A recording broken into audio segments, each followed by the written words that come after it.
Je suis content d'être encore une fois ici en Slovaquie. La dernière fois que j'étais en Slovaquie, c'était il y a 8 ans, si je ne me trompe pas. Malheureusement, je n'ai pas pu être avec vous pendant les premiers 2 jours de la conférence. Je suis sûr qu'ils étaient intéressants. Bon, vous me direz tout à l'heure. J'ai aujourd'hui une présentation assez, si vous voulez, abstracte ou générique. Vous voyez ici De Kooning et Greenberg et Anaguchi. Et donc, quel est le sujet de ma présentation? Il y aura 6 problèmes qui n'ont pas été résolus dans la critique de l'art, dans l'histoire de l'art. Il y a des images que j'ai dû effacer, mais en tout cas, j'ai beaucoup de matériaux sur la critique de l'art. La critique de l'art ne doit pas être toujours verbale. Souvent, on peut utiliser des images. Donc, il s'agit d'un point très intéressant. Aujourd'hui, je n'ai pas trop le temps de parler de ça. Je me concentrerai donc sur 3 efforts de la définition de la critique de l'art. Je parlerai aussi de ce qui a été dit déjà à la table ronde de octobre sur la critique de l'art. Et puis aussi une étude de l'Institut Columbian Art Journalism. Il s'agit d'une recherche aux États-Unis, qui a été faite aux États-Unis sur la critique de l'art. Il y a aussi des informations sur les salaires des critiques de l'art. Donc il y a aussi, si vous voulez, des blagues ou quelque chose un peu ironique. Et puis, on parlera aussi d'un livre que j'ai écrit, l'état de la critique de l'art. Mais j'ai éliminé plusieurs informations pour ajouter un dernier point. Un dernier point dans le programme. Je me suis rendu compte qu'il y a beaucoup de thèmes qui sont encadrés dans la critique de l'art. Moi, je m'occupe aussi de critique de l'art à niveau mondial. Et je voudrais parler des parallèles entre la critique de l'art et l'histoire de l'art, et la façon dans laquelle les théories vont s'évoluer dans plusieurs domaines. Donc ici, vous avez 6 problèmes qui n'ont pas encore été résolus dans la critique de l'art. Et ici, j'ai plusieurs images qui ne concernent pas tout ce que je dis. Donc, il faut toujours montrer des images, sinon les gens s'embêtent, s'ennuient. Alors, pour que vous le sachiez, je vous montrerai des images souvent qui ne concernent pas ce que je dis. La critique de l'art, on en parle beaucoup aujourd'hui. Il n'y a pas vraiment de textes centraux. Souvent, il n'y a pas de point de départ. Il n'y a pas de définition. Tout le monde parle de critique de l'art. Par exemple, vous avez plusieurs acronymes d'organisations qui s'occupent de critique de l'art aux États-Unis. Vous les voyez ici sur l'écran. Aux États-Unis, on a l'ICA, l'ICAD et la NASAD. Aux États-Unis, ICAD et NASAD font les accréditations pour les écoles de critique de l'art. Et puis, on a d'autres institutions à niveau mondial qui offrent des cours pour devenir des critiques de l'art. Et je ne sais pas si vous connaissez la DBAE, Discipline Based Art Education. Est-ce que vous la connaissez? Bon, il y a 10 ans, il y avait des activités dans le cadre du Getty Institute et ils ont essayé de enseigner l'histoire de l'art dans le monde entier comme une véritable discipline. La discipline de l'histoire de l'art, le Getty Institute a donc financé beaucoup cette activité. Dans l'Ouest, un peu moins, mais en Chine, il y a aussi une activité, une initiative du gouvernement qui va dans un tel sens. Et puis, il y a aussi aux États-Unis plusieurs journaux et magazines qui écrivent sur la critique de l'art. Donc, tout le monde écrit des critiques de l'art, mais il n'y a pas de ressources centrales. Et maintenant, on va regarder comment on définit normalement la critique de l'art. Là aussi, il n'y a pas vraiment de définition exacte. Si nous prenons par exemple Wikipédia, sur Internet, vous trouverez plusieurs définitions. Vous pouvez trouver aussi ce qui a été écrit il y a longtemps. Il y a, par exemple, 10 ans. Et si vous avez dans les archives, et vous prenez ce qui avait été écrit en octobre 2005, la définition était celle-ci, que la critique est étude et évaluation de l'art. On utilise souvent l'esthétique et la philosophie de la beauté, mais il y a aussi d'autres techniques. Pour moi, il s'agit d'une définition d'une phrase marrante, amusante, parce que l'esthétique, la beauté, c'est la même chose. Comment on peut parler de technique? Bon, et puis on parle aussi d'un aspect de base rationnelle pour l'évaluation de l'art, pour que ne soit ça, pour qu'on n'arrive pas à des évaluations subjectives. Puis, en octobre 2007, il y a une autre définition. La critique de l'art est une discussion écrite ou évaluation de l'art visuel. Les critiques de l'art, normalement, sont critiques de l'art dans le contexte de l'esthétique. Et un de leurs objectifs est d'arriver à des bases rationnelles pour l'appréciation et l'évaluation de l'art. Puis, ils écrivent aussi, la critique peut durer pendant longtemps, mais d'une manière systématique, la critique de l'art commence à être importante seulement quand les académiques, les universités s'occupent de critique de l'art. Alors je pense que ça a été écrit par des académiques, par des professeurs universitaires. Puis en 2008, il y avait écrit sur Wikipédia quelque chose de pareil. Et aussi, il y avait écrit que une des différences dans la critique de l'art est la différence entre l'histoire de l'art, la critique de l'histoire de l'art et la critique des artistes modernes. Mais là aussi, je ne sais pas bien ce qu'ils voulaient dire ceux qui écrivent sur Wikipédia. Et puis, on parle aussi d'une production. Il y a plusieurs opinions sur l'art qui sont différentes ou qui arrivent à donner une surévaluation. Et maintenant, en 2013, il y a aussi une autre définition selon laquelle un des buts de la critique de l'art est d'arriver encore une fois à une rationalisation. Maintenant, on a plusieurs domaines, plusieurs disciplines dans le cadre de la critique de l'art et elles sont divisées en critique historique, c'est-à-dire critique de l'art à niveau historique dans l'histoire, et puis critique de l'art contemporain, de l'art qui est produit aujourd'hui. Donc c'est comme si on fait cette division entre ce qui était dans le passé, peut-être ce sont des choses qui ne sont plus vraies, ne sont plus acceptées, et puis les nouveaux connaissances, les nouvelles opinions d'aujourd'hui. Il y a aussi une autre définition du dictionnaire Oxford, connu aussi comme Grove Dictionary of Art.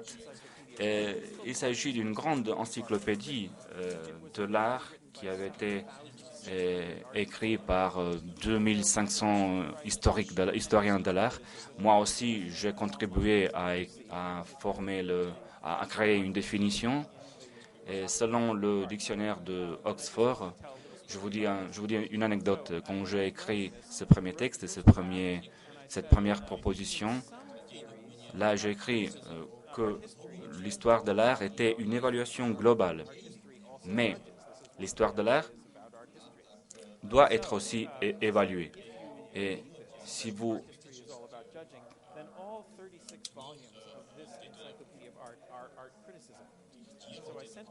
prenez toutes les œuvres qui ont été écrites jusqu'à aujourd'hui, donc là, il y a aussi des opinions qui sont complètement différentes et il y a plusieurs historiens de l'art qui ne veulent pas être des critiques. Mais souvent, les historiens de l'art, en le sachant ou pas, ils sont des critiques. Souvent, la critique de l'art et l'histoire de l'art sont étroitement liées. Alors, on s'est dit qu'on donnera une définition beaucoup plus ample. La seconde raison pourquoi ce problème n'est pas résolu est suivant. Est-ce que la critique a son histoire? D'une part, la critique d'art a son histoire parce qu'ici sur ce transparent, vous pouvez voir les noms des critiques d'art du passé qui ont donné des conférences au sein des universités différentes. Donc il y a une certaine histoire d'art avec les noms qui ont représenté l'histoire d'art. Mais de l'autre côté, vous pouvez lire sur Wikipédia qu'il n'y a pas d'histoire d'art.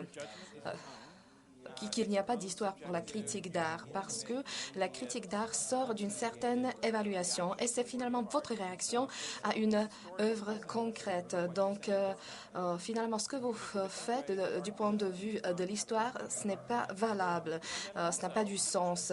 Et de cette raison, la critique d'art n'a pas son d'histoire.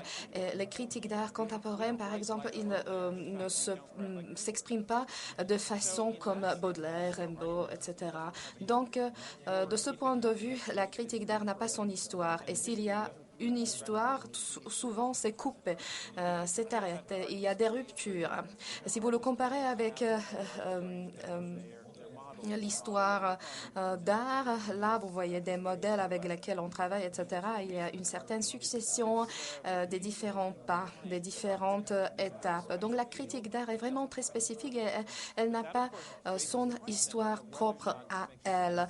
Mais d'où sort la question? Est-ce qu'il y a finalement, est-ce qu'il y a du sens d'apprendre les étudiants quelque chose concernant la critique d'art? Ici, vous voyez par exemple la les critiques d'art de New York Times à gauche. Et puis maintenant, je vais vous présenter la troisième raison. Il y a différents types d'écriture qui sont souvent évaluées comme une critique d'art, comme par exemple sur ce transparent aussi les écritures philosophiques des récits philosophiques comme Adorno ou Dante. Souvent, ils sont considérés comme des critiques d'art. Après, vous avez les textes que vous pouvez trouver dans Frise ou October, donc dans des journaux sérieux. Puis vous pouvez trouver les articles dans des journaux quotidiens qui sont souvent considérés comme des critiques d'art. Puis vous avez souvent les catalogues des expositions d'art qui sont souvent considérés comme des critiques d'art, mais moi je remettrai en doute. Donc la liste est vraiment très diversifiée et ce que nous on appelle la critique d'art, finalement, il n'est pas du tout clair. C'est assez flou, cette notion, ce qui représente la critique d'art. Si un artiste écrit quelque chose ou fait quelque chose, c'est aussi une certaine forme de critique. Ici, vous pouvez voir, voyez Baudelaire et ces mots, ces propos qu'il indique. Après, quel est le sens de la critique d'art? Quel est son objectif? Ici, Jasper Johns dit dans son œuvre critique se réjouit, sourit.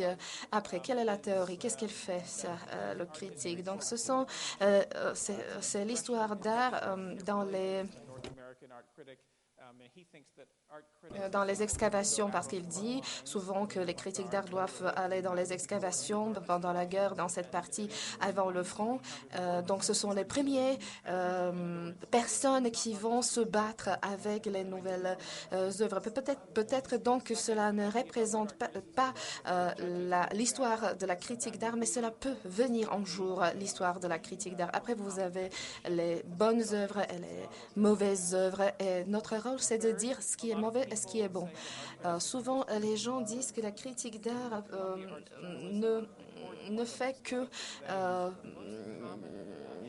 présenter les informations. Par exemple, à Columbia, ils ont posé la question qu'est-ce qu'elle fait finalement, la critique d'art? Quel est son rôle? Et la réponse a été que finalement, la critique d'art doit informer. Mais il y a une grande différence entre ces deux, parce que si vous croyez que l'art peut être mauvais et bon, notre rôle, c'est d'évaluer. Mais si vous pensez que la troisième La troisième possibilité est la bonne, donc votre rôle n'est que qu'informer. Après, une autre théorie d'explication pour expliquer qu'est-ce que c'est que la critique d'art, c'est que la critique d'art forme les gens. Et puis, la cinquième théorie, c'est une certaine forme de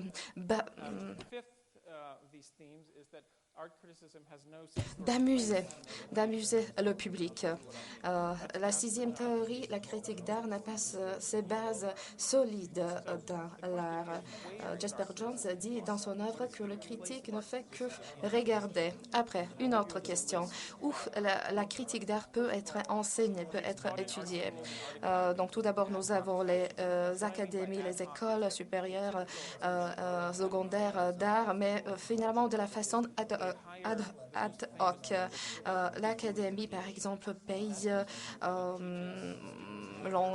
ont des critiques d'art les plus renommés, les plus illustres pour donner la conférence aux étudiants et il est payé sur une conférence, etc. Mais après, finalement, c'est la façon d'étudier ou d'enseigner qui est très influencée par l'opinion personnelle de cette critique d'art. Après, vous avez les universités où vous avez les départements de journalisme où vous pouvez apprendre la critique d'art. Puis, au sein des universités, vous avez des départements de l'histoire d'art où vous pouvez apprendre aussi étudier la critique d'art. Par exemple, si vous étudiez Baudelaire, vous le faites parce que vous êtes intéressé de la peinture française du 19e et du 20e siècle. Je pense que dans le monde entier, vous ne trouvez pas une chaire concrète qui assure la formation concernant ou sur la critique d'art. Finalement, la critique d'art est souvent enseignée en tant qu'une histoire d'art. Quatrièmement, il y a des chaires de la littérature où vous pouvez apprendre la critique d'art. Par exemple, c'est l'exemple avec Baudelaire. Souvent, il y a les départements de la littérature comparée, etc. Cinquièmement, la critique d'art est enseignée en tant qu'une discipline universitaire, scholarship en anglais. Depuis les années 60, nous avons une certaine discipline qui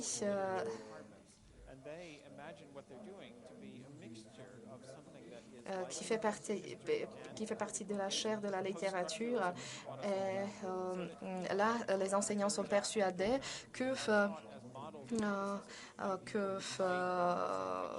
quelque chose entre la littérature et les disciplines comparées Derrida et Adorno sont enseignées comme des critiques d'art. Donc finalement, ils enseignent des activités académiques qui sont perçues comme une certaine critique. S'il y a quelqu'un qui est employé à la chaire de la littérature, il essaye d'apprendre les étudiants qu'est-ce que c'est que la critique, qu'est-ce qu'il fait, le critique dans sa vie. Mais souvent, les gens ne sont pas capables à répondre à cette question. Mais souvent, c'est vraiment une discipline qui s'appelle la critique littéraire qui peut être perçue comme la critique d'art. Qu'est-ce que c'est que l'écriture sérieuse? Moi, je vais vous donner un exemple exact. J'ai participé à une conférence à Bogota en 2004 et là, nous avons en 2008, et nous avons parlé de la revitalisation de l'essai. Depuis 2008, j'ai appris plusieurs initiatives qui ont voulu revitaliser la critique par la revitalisation de l'essai. Mais souvent, vous ne trouvez pas aucune définition sur l'essai. Ici, vous voyez la photo. Pendant cette conférence à Bogota, il y avait une liste exhaustive des livres, des publications conseillées à consulter. C'est une liste qui est très complexe et de cette liste complexe, vous ne pouvez pas vraiment trouver cette bonne définition de l'essai. De quoi s'agit-il quand on parle de l'essai? Donc, de nouveau, le concept est très flou. Le sixième point, le dernier point qui existe, il n'y a pas la différence claire entre la critique d'art, entre les critiques et le travail de critique. Donc, il y a vraiment ce sont presque des jeux de mots avec toutes ces notions. Qu'est-ce que je veux dire par cela? Ici, j'ai un petit diagramme, un petit transparent où je veux vraiment expliquer à mes étudiants souvent quelle est la différence entre le fait de critiquer la critique, les critiques, etc. En allemand, par exemple, le critique d'après Kant, ça veut dire quelque chose de très spécifique. C'est une façon d'apprendre quelque chose qui se trouve dans un contexte critique. C'est différent de la théorie critique. Là, vous trouvez plutôt Freud ou Foucault. Ça veut dire une certaine critique quality en anglais. Il y a des conférences, il y a des sujets des conférences souvent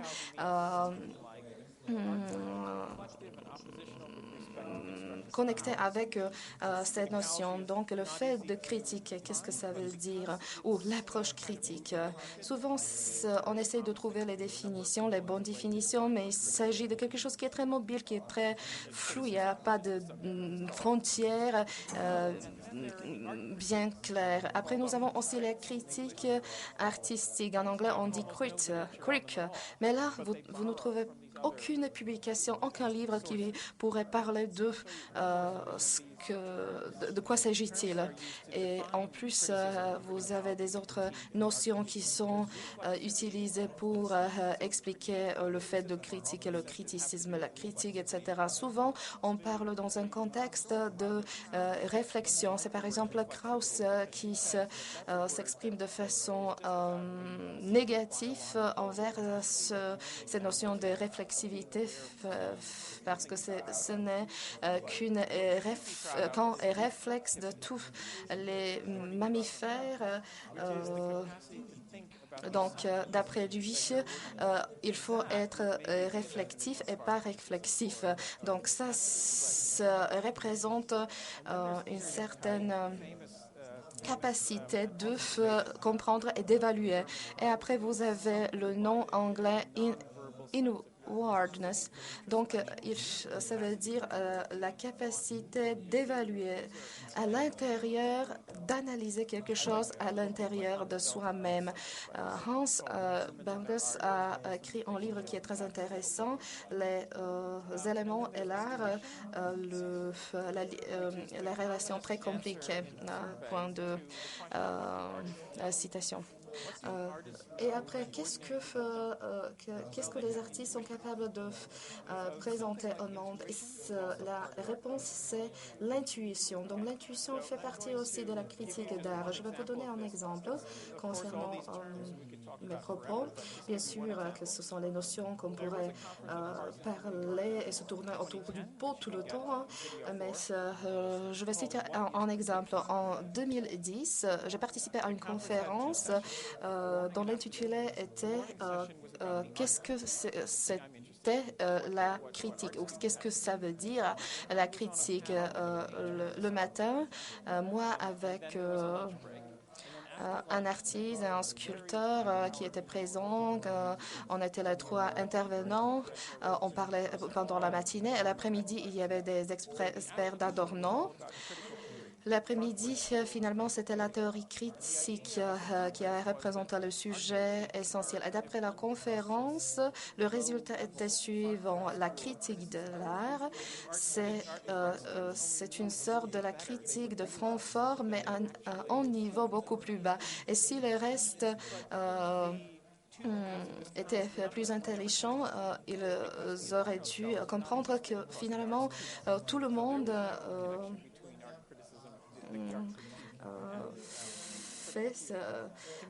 adorne, mais à un niveau beaucoup plus bas. Pour moi, c'est un bon exemple de grandes différences que nous pouvons trouver dans notre système d'enseignement d'étudiants. Les étudiants de l'art souvent perçoivent la donne d'une autre façon que nous. Ici, vous voyez la photo d'un étudiant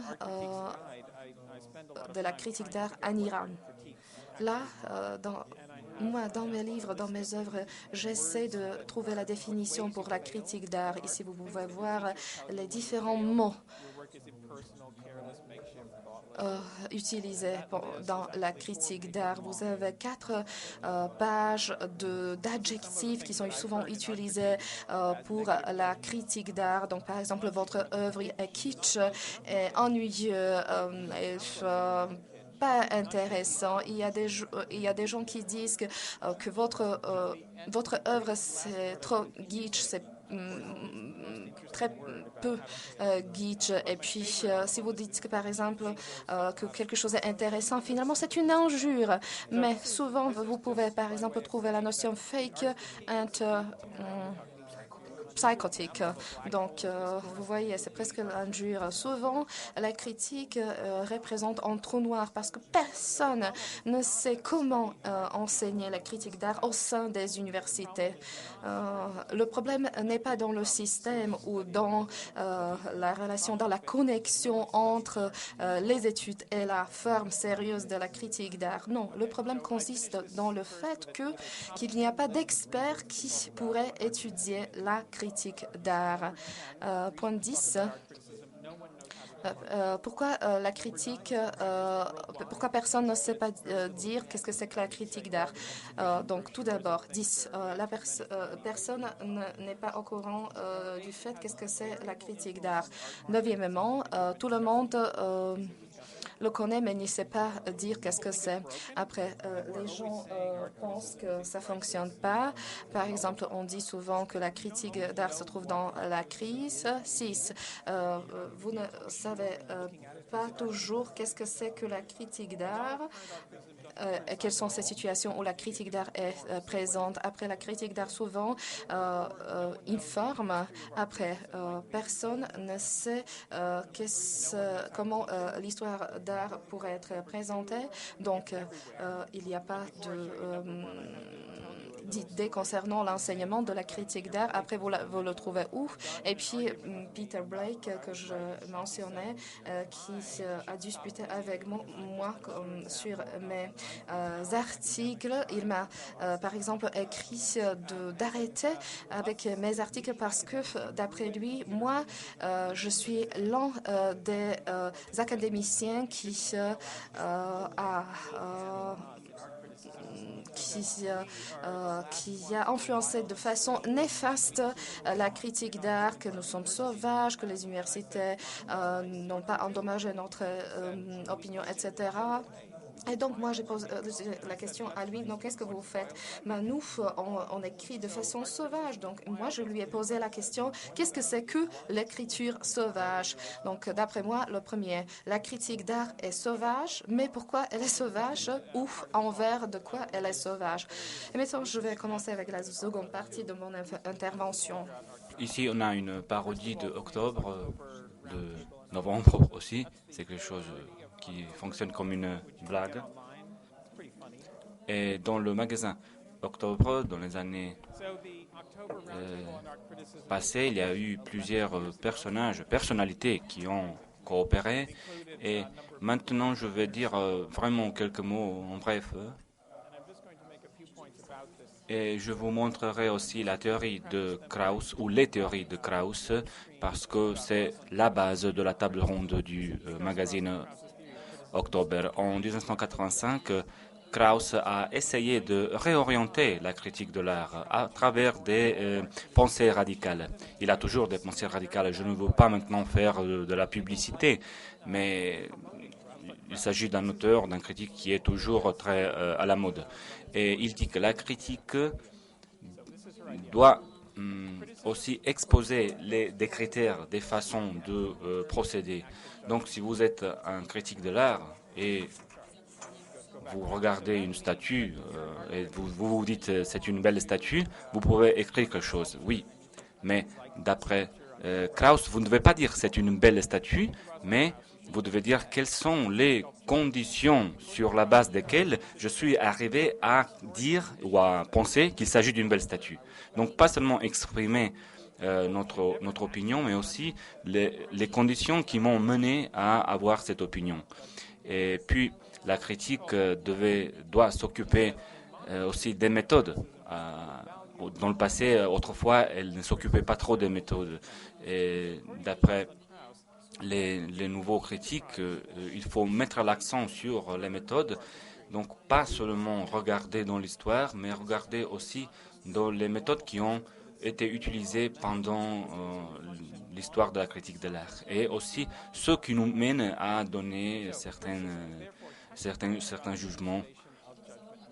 Et il y a quelque chose qui se retrouve nous nous retrouvons dans le magazine Octobre, et on peut dire trois choses. Avant tout, que les membres du panel ne, ne parlent pas trop de jugement des critiques de l'art. Par exemple, David Josselt, il dit que la critique est aussi faire des jugements, donner des contre-idées, des contre-pensées aux interprétations de Krauss.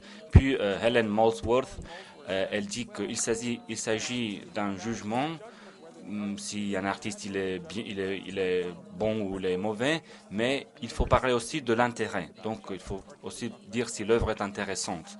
Et puis George Becker, il dit qu'il ne veut pas seulement évaluer, donner un jugement, mais il veut aussi montrer des inspirations, les objectifs, les développements de l'œuvre. Donc il s'agit aussi d'un point de vue postmoderne, le développement de la critique de l'art.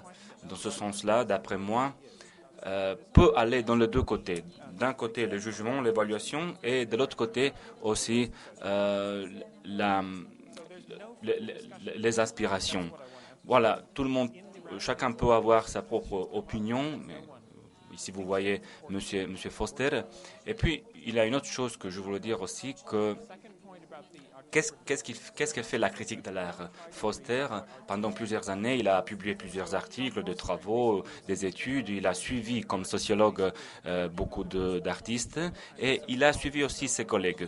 Donc il a élaboré une théorie d'après quatre modèles, avec quatre modèles. Le premier modèle est le modèle archéologique où le critique décide ce qui est l'objet de la critique. Puis le deuxième modèle est le modèle exploratoire, dans l'absence d'un jugement. C'est quelque chose pareil à ce qu'a dit M. Becker, et donc la non-existence des valeurs. Et puis la troisième partie, c'est les paradigmes, ou si vous voulez, les limites. C'est le postmodernisme dans le sens de Krauss. Et enfin, le quatrième modèle, c'est le modèle mnémonique, donc la mémoire. C'est-à-dire de rappeler, de parler de nos pensées, de les dire aux gens pour qu'elles restent dans la mémoire. Et donc, c'est les modèles de Foster qui ont été pas trop appréciés. Les gens ne se sont pas trop occupés, le public ne s'est pas trop occupé de cette terminologie, de ces modèles. Et puis, il y a aussi un troisième aspect, tout le monde qui travaille au dehors des académies. Il dit nous sommes des critiques non académiques. Ici, on a l'exemple de David Hickey, un critique populiste, entre guillemets, et il a écrit plusieurs articles qui sont très intéressants, et surtout il y a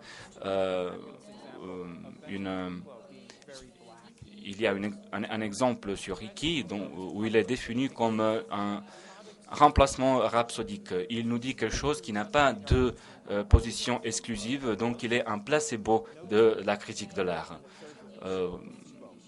Il s'agit donc d'un jugement, si vous voulez, négatif, mais voilà, je pense qu'il était important de vous en parler, de le montrer.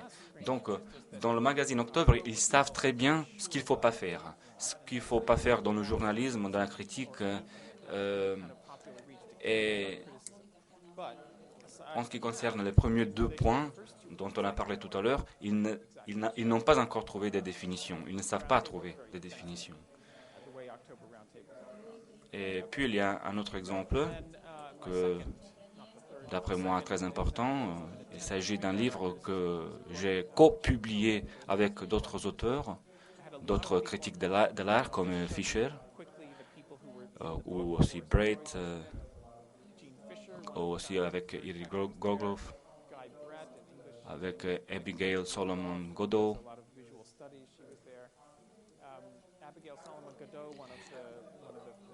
voilà, il y a d'autres aussi. Voilà, c'est le côté populiste ou populaire, si on veut, parce que les lecteurs, ils sont quelque chose comme 4 millions de lecteurs, donc il s'agit d'un public très vaste. Puis je peux nommer aussi Steve McQuill, Michael Newman, qui a aussi coopéré avec moi à l'édition de plusieurs articles, Linko, et puis aussi James Panero, qui a écrit les nouveaux critères. Hein. Il s'agit aussi d'un.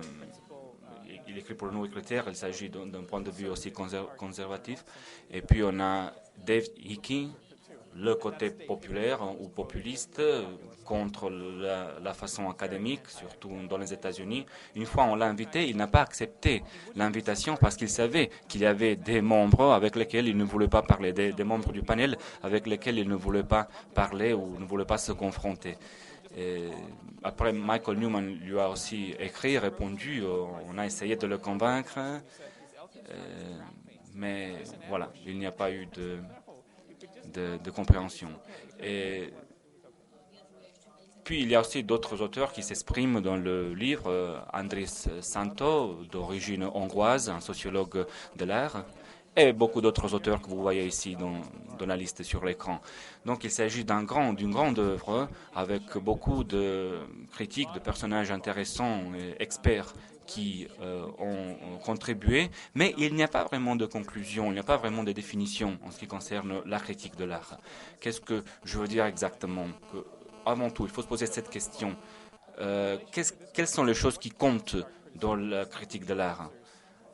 Abigail Solomon Godot a dit que toutes les formes d'écriture sans une auto-réflexion, que toutes les formes d'écriture doivent avoir une auto-réflexion.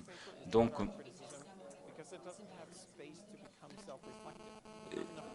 et Peter Pledgens aussi, il pense que la réponse doit être honnête, doit être aussi une réaction personnelle à l'art, ce qu'on a appelé tout à l'heure l'écriture sauvage. Et puis, ma définition, ou mon expression, mon opinion, d'après moi aussi, les catalogues, les brochures sont critiques de l'art, sont une partie intégrante de la critique de l'art. Et plusieurs autres artistes, ils ne savent pas bien définir aussi la critique de l'art. Et puis, la deuxième question, est-ce que la critique de l'art a une histoire, sa propre histoire? David Hickey n'a pas trop su répondre. Lui, il a parlé de plusieurs critiques historiques, de plusieurs critiques qui sont célèbres, que tout le monde connaît, mais enfin, on ne sait pas trop s'il y a une véritable histoire de la critique de l'art. Et puis, Michael Newman, co-éditeur, il a écrit que souvent il y a des opinions dans la critique de l'art qui ne sont pas tout le temps pertinentes. D'après moi, l'histoire de la critique de l'art existe, mais il y a beaucoup de parties qui ne sont pas reliées entre elles. Donc il y a une discontinuité. Et il y a plusieurs personnes aussi qui ne s'occupent pas de cette question parce qu'ils ne la trouvent pas intéressante. Donc c'est comme s'ils laissaient tomber cet aspect. Et puis il y a aussi une autre question. Qu'est-ce qu'il s'est passé au jugement dans la critique de l'art? James Panero, il pense que le jugement a été perdu. Il aimait bien les commentaires tout de suite après la Seconde Guerre mondiale, mais aujourd'hui il dit que les choses sont changées. Puis il y a Aurelia Budik qui dit que le jugement est une décoration ou un luxe pour le travail du critique de l'art. Elle dit que la critique travaille avec des jugements, mais souvent ces jugements sont considérés comme un luxe. Rosalind Krauss dit que elle parle des méthodes. Elle dit que les méthodes sont importantes. Et puis il y a aussi Boris Groys qui parle d'un jugement qui est devenu phénoménologique. Soit vous êtes là, soit vous n'êtes pas là. Si vous êtes là, vous pouvez en parler. Si vous n'êtes pas là, donc vous ne pouvez pas répondre à ce phénomène. Voilà, ça c'est la théorie de Boris Groys. Et la plupart des autres auteurs, ils ont dit, comme tout à l'heure, qu'il ne s'agit pas d'un argument intéressant. Donc, quelles sont les conclusions de cette publication? Il est très difficile de comprendre qu'est-ce que c'est la critique de l'art. La plupart de ceux qui travaillent dans ce domaine n'ont pas vraiment des opinions fixes. Si vous demandez aussi aux physiciens, je ne sais pas si Y est égal à Bx à la deuxième, je ne connais pas trop la physique, donc je ne peux pas trop répondre.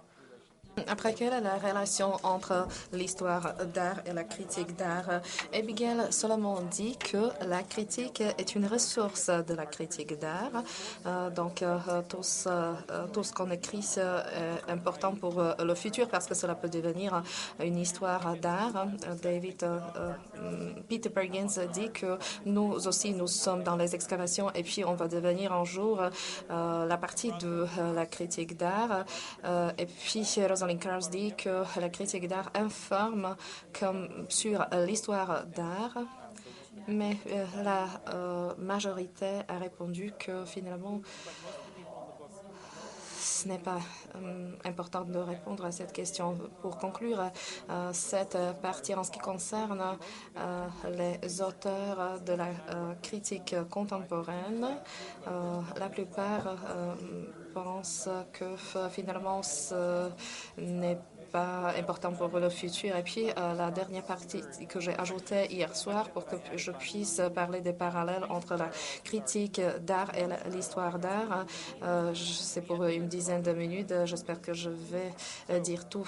Une des parallèles avec l'histoire d'art est ici. Nous sommes intéressés des trous noirs, des lieux blancs, puis de la relation centre-périphérie, etc. Et finalement, ce sont les mêmes sujets qu'on trouve dans l'histoire d'art. Ici, vous pouvez voir Piotr Piotrowski et les autres membres du groupe Atlas. Si vous mettez cette notion sur Google, vous allez trouver les critiques d'art de Paris ou des États-Unis qui essayent d'élaborer une base de données Montparnasse et les autres lieux, là où les modernistes ont vécu, ils essayent de faire une cartographie des lieux où ces artistes ont vécu. Ils sont en train de préparer le livre Nouf. Piotr et moi, on va écrire des articles. Tout cela, finalement, est évalué en détail du point de vue de modernisme, etc. Mon allocution, mon intervention personnelle, c'est le livre c'est le livre dont l'intitulé est le postmodernisme. Vous le voyez sur le site web, sur mon site web. Le livre que j'écris sur Google Drive et les Google Documents sont à votre disposition en ligne. Donc, c'est un expériment. Je le mets directement sur mon site pour que ça puisse être à la disposition des lecteurs. Je ne corrige même pas les fautes de grammaire, les cookies, etc. Donc, pour voir qu'il s'agit d'un livre dynamique. Le contenu et la théorie de la mondialisation, de la critique d'art, le centre, la périphérie, tout ça, toutes ces notions. On y trouve, en ce qui concerne les parallèles entre l'histoire d'art et la critique d'art, ce parallèle est toujours lié à la question de la forme. Nous avons ici la différence nationale et régionale dans la critique d'art, ce qui concerne le style, le mode, la façon, la narration. Tout cela représente ces schématypique. Finalement, ce sont ces différences qu'on y trouve là-bas quand vous étudiez l'histoire de l'art mondial. Vous le trouvez aussi toutes ces traits caractéristiques dans ce domaine-là. Quand on essaie de trouver les différences dans les styles des auteurs de la critique d'art ou de l'histoire d'art, nous sommes souvent confrontés à des certaines déviations qu'on évalue souvent comme des tendances provinciales ou des tendances novatrices ou des tendances non adéquates, etc. Cela, vous pouvez trouver dans la critique d'art et aussi dans l'histoire d'art. Par exemple, quand je reçois l'essai de Pékin, souvent j'ai cette sentiment de devoir corriger le contenu, etc. Donc c'est le problème qui surgit.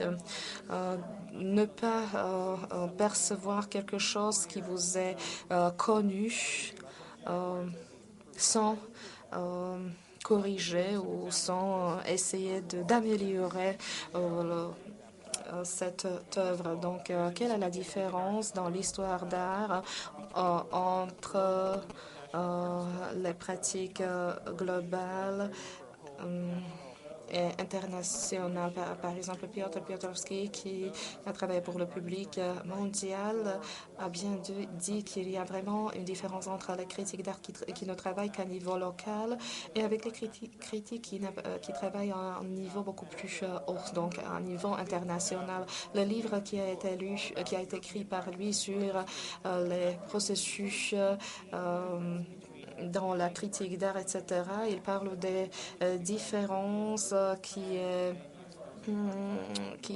sont typiques et qui sont destinées qu'au public en Roumanie, en Lettonie, etc. Donc, c'est écrit de cette façon par Piotr. Et donc, comment la critique d'art doit être perçue? Quand c'est écrit pour ses compatriotes, c'est écrit d'une autre façon.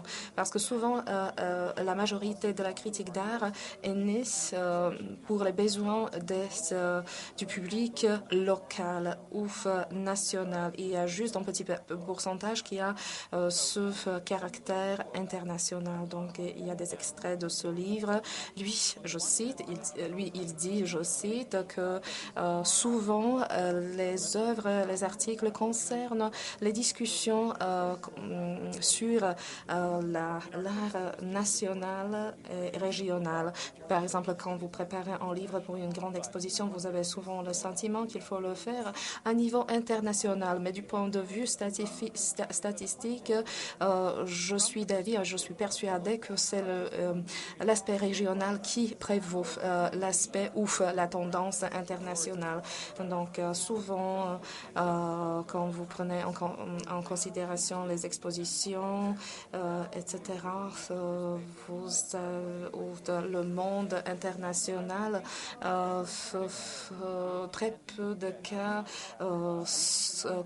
concernent les critiques d'art qui peuvent être focalisées sur le public international. Vous devez vraiment essayer d'évaluer ce projet en tant qu'un projet global, bien que l'objectif est complètement différent. Souvent, ce sont les processus ou les textes qui ont été plutôt focalisés au public et régional. Et maintenant, peut-être quelques grands de voyage. CAA, c'est un projet qui octroie des fonds aux personnes qui, dans la plupart des cas, n'auraient jamais pu y voyager. Il s'agit souvent des régions où l'histoire d'art se trouve dans une phase prénatale, entre guillemets. Cette année, moi, je vais devenir l'un des membres du jury. Ce n'est plus le secret. Je pense que je peux oser le dire. Il y avait vraiment des discussions très intéressantes au cours de cette sélection, je vais vous parler pas des noms ou des intitulés des projets, mais c'était la méthode qui était très intéressante, qui a attiré mon attention. Donc, quels sont par exemple, d'après le jury, les pays où l'histoire d'art se trouve dans la phase, disons, prénatale. Il est très difficile souvent de trouver quels sont ces pays, quelles sont ces régions. Si vous voulez parler de l'œuvre ou de l'art national qui n'est que dans une étape de secret, etc. Quelles sont ces notions ou ces facteurs qui peuvent l'influencer? Souvent, il y a des expériments de passer ou de transférer ces œuvres au niveau international ou comment faire une certaine homogénéisation de ces rencontres, de ces expositions, parce que cet enrichissement doit sortir d'une certaine comparaison des différents procédés d'une région et d'essayer de transférer l'art de cette région à un niveau international. Ici, vous pouvez voir les exemples de Chine, de l'Europe centrale et orientale. Moi, j'ai participé à plusieurs conférences et congrès dans ces régions précitées. Mais peut-être en conclusion, je vais parler encore de mes programmes de l'Institut Clark. Vous le connaissez sûrement. Il vient de terminer de clôturer le programme de soutien de l'art pour la région de l'Europe centrale et orientale. Je ne sais pas si ici, parmi les participants, nous avons l'un des candidats pour ce programme. Finalement, ce programme a voyagé par les pays dans la région. Mira, est-ce que vous êtes présente ici? Non? Donc, finalement, ils ont voyagé. C'est les membres de ce jury par la région, etc. Puis, ils se sont retrouvés à Clark. Et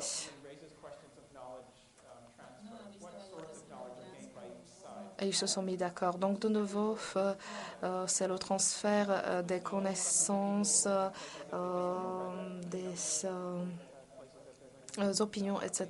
Moi, je suis un peu sceptique en ce qui concerne ce transfert des opinions, des connaissances, etc. Parce que moi, j'ai déjà des expériences avec ce transfert. Je connais la procédure. Je sais qu'il rencontre souvent les gens qui tendent à ce niveau international. Et souvent, il rencontre même pas les gens qui se focalisent plutôt sur le plan régional. Et quand vous leur posez la question pourquoi ils le font comme ça, souvent vous n'obtenez pas la réponse. En ce qui concerne les objectifs généraux du programme, ils ne sont pas trop clairs, d'après moi. Au début, il s'agissait de renseignements sur les périphéries et puis de les ramener dans le lieu central. Puis, on est passé à une discussion. Et enfin, les conclusions ne sont pas toujours définies. Il y a toujours des discours qui sont trop articulés, mais qui ne m'ont pas trop convaincu.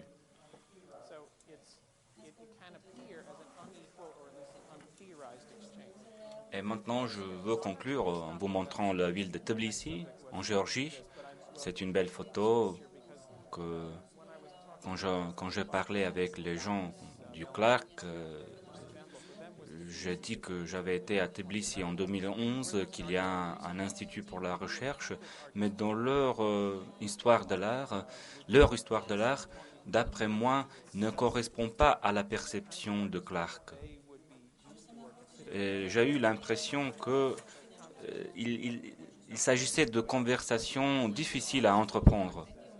Je pense que là, la dimension est très régionale, très spécifique, et qu'il faudrait plutôt étudier leur manière. Je ne pense pas jusqu'à quel point on peut les ramener dans un contexte international. C'est un thème compliqué. Je m'appelle Doug Williams, je viens de Norvège et tous vos livres, j'ai lu tous vos livres sur la critique de l'art, je les connais assez bien. Je connais même les livres que vous n'avez pas mentionnés aujourd'hui, mais des fois je suis d'accord avec vous et des fois je suis pas d'accord avec vous. Par exemple, vous dites aujourd'hui, vous n'avez pas dit que les textes des catalogues, vous dites qu'ils sont considérés comme critiques de l'art. Les catalogues, les brochures sont critiques de l'art, d'après vous. Moi, je pense que des fois oui et des fois non. En bref,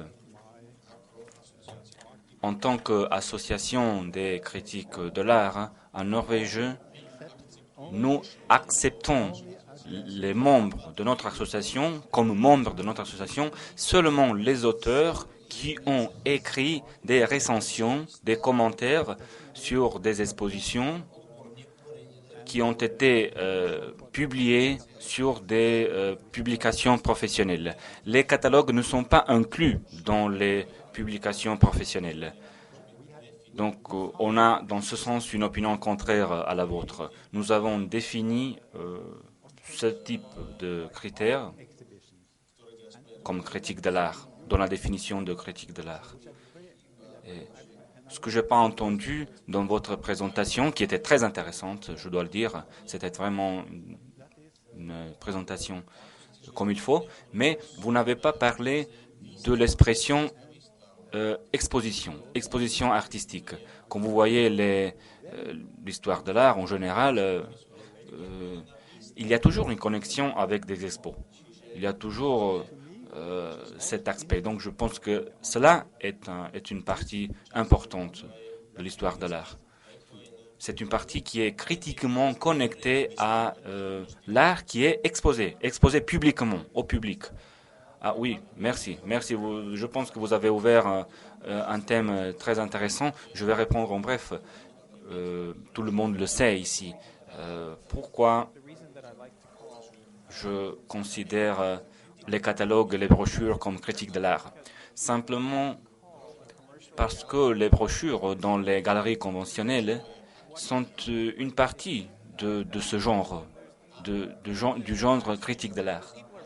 Les gens sont aussi payés pour écrire des catalogues. Il y a des gens qui disent non, les catalogues ne sont pas critiques de l'art. Mais souvent, on retrouve des informations négatives ou positives qui ont été écrites par des critiques, par des gens, par des personnes enthousiastes.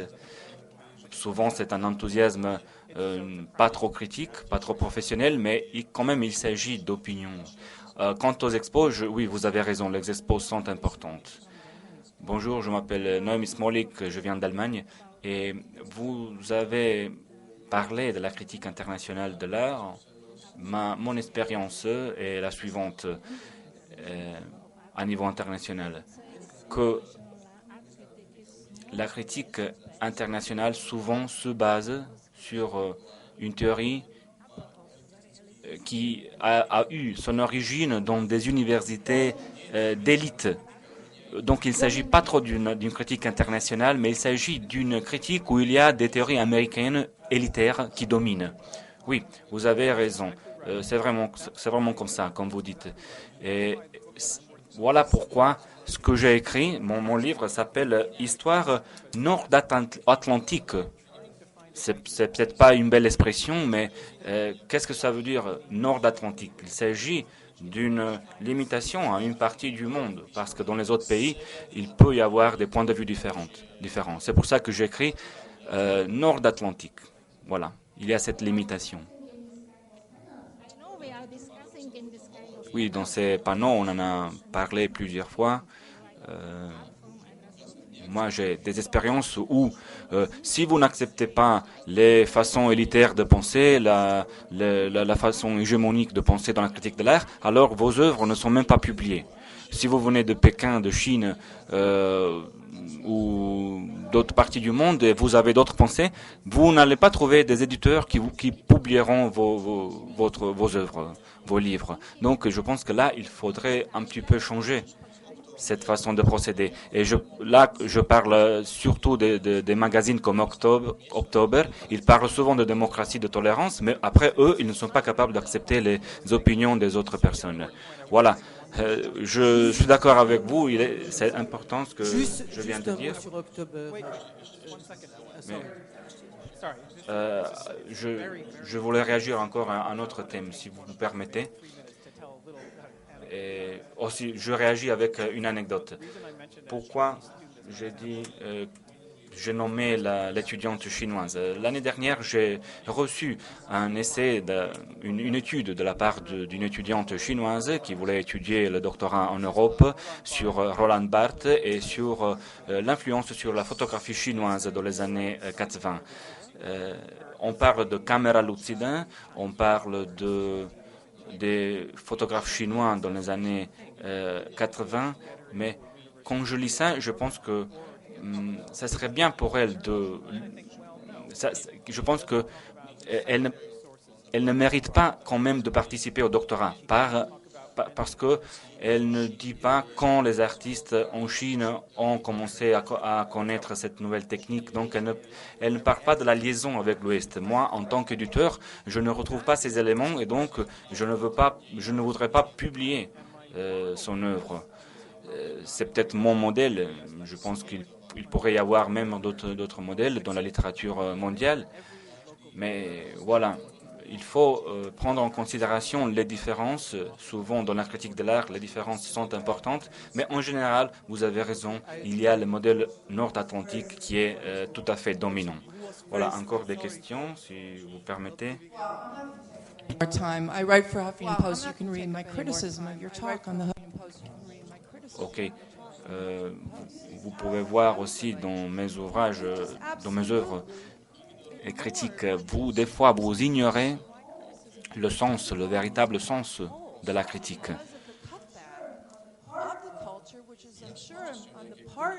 Moi, je fais partie d'une certaine culture, si vous voulez, hégémonique. Je reconnais qu'il y a une certaine hégémonie. Vous avez parlé de cette hégémonie. Mais aussi des efforts d'aller un petit peu au-delà.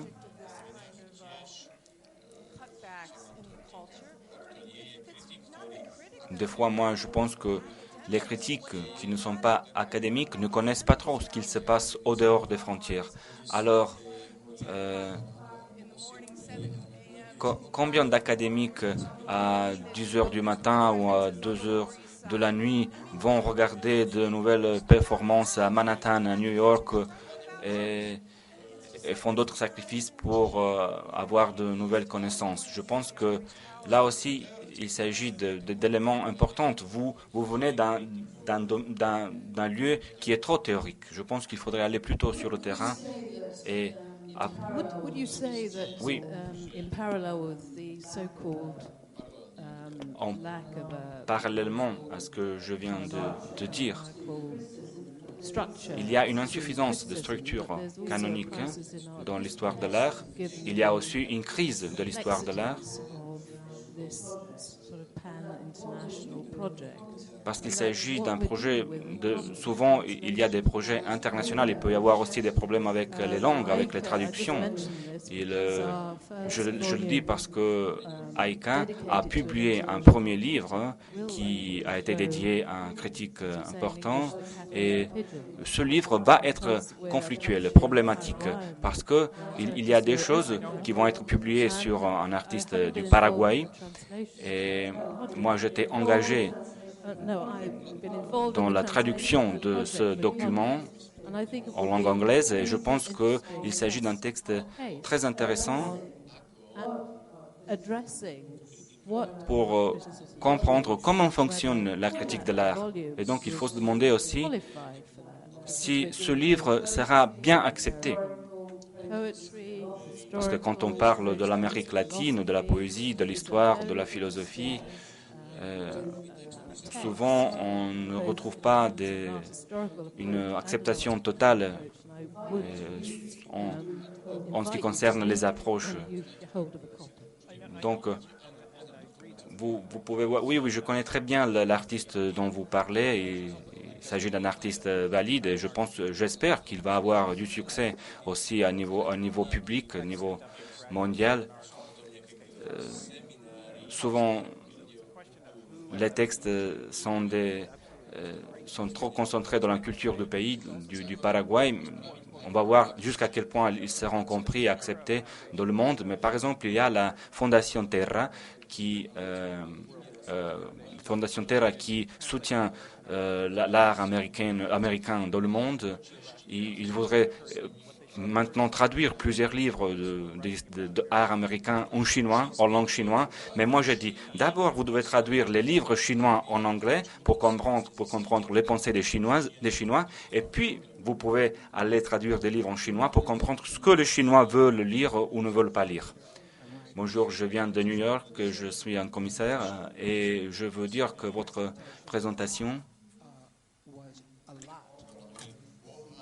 a été très riche. Cette présentation était très détaillée, très large, et certains de ces documents que je vois m'ont inspiré à écrire maintenant.